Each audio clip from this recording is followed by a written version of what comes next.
So, you have to really rethink your relationship with people like the Chinese. I'm not suggesting you close down. I mean, my suggestion is engage.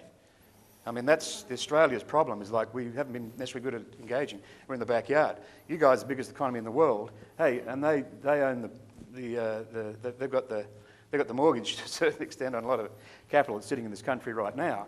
I'd be doing that with China. We have one. I've really enjoyed everything that each of you have said. I work in Stamford, live in another city in Norwalk up the way. One thing that John had said had to do with the word collaboration, and what I've found in my work as both a civic activist and another hat I wear as League of Women Voters president of my local town, is trying to get the governments to be able to listen without so much difficulty, making it bottom up instead of top down. And John, when you mentioned the issue of collaboration as an important word here in our new economy and creative economy, I just wanted to know, I also happen to be a biologist, so any of the cities or towns in the world that any three of you have looked at, and I do work in Stamford at times, where there's an easier way for the public to be able to reach up through the systems of whatever their community is, so that you can actually have allowable creative thinking without the pushback of institutional thinking.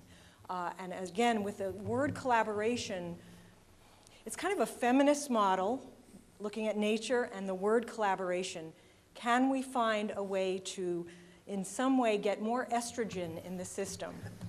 That would be fun. Drink the water. I think we should just dwell on that in silence for a bit. I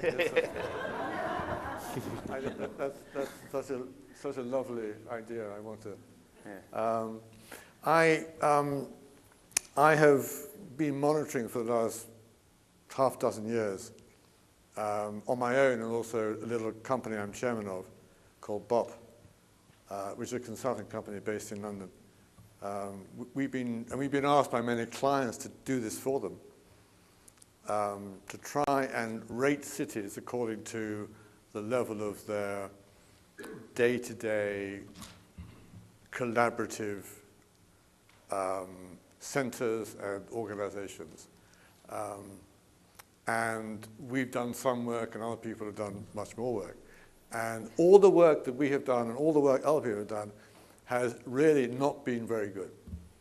It is extraordinarily hard to quantify, order, rank in any way the ways in which people collaborate. If there are no clients in the room, I will say it's impossible. If there are clients in the room, I say, give me more money when I work on it. I've not found, I would love a way to do it. It's something, one day we just sat down and we tried to make a schema, a map of all the events that were going on of all sorts that were open to the public in London within that 24 hours. And we gave up in exhaustion. There are so many, and it's something to do with the number of events, the openness of those events to anybody who wants to walk in through the door. The fact that we, in London, really enjoy talking. We are criticized sometimes for talking too much and not doing enough, whereas we admire you because you do stuff. We talk a lot about it. It's something there, but to quantify it, I can't do it. Steve, you want to have But the you're last right. word? I was just going to say, from a U.S. perspective, I think Seattle is probably a city worth looking at. I happen to go there about 3 or 4 times a year, and I'm always struck by the number of community access channels they have. Not so much the channels, but there's stuff going on in every one of them where there are community discussions going on about sometimes very arcane civil engineering issues. A lot of times it could be healthcare or education, but just the level, the quality of the content, and you kind of, I mean, I watch it some, and it's to me, there may be a lot of other cities like that. That's just one that I'm aware of. Portland, Oregon, maybe, too.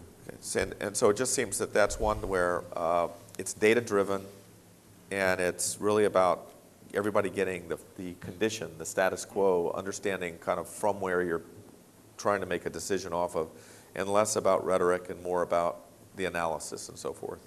Right. So it could be something in the water in the Northwest. So we're gonna break it here because I want to make sure we have a full hour for the small group discussion. So at this point, those of you on the sides, if you could move in to fill the gaps.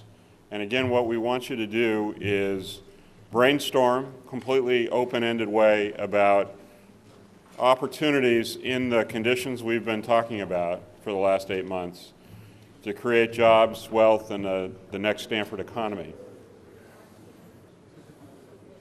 And leave about, we'll go until 3:30, and at about 3:25 start thinking about which are the 3 best ideas.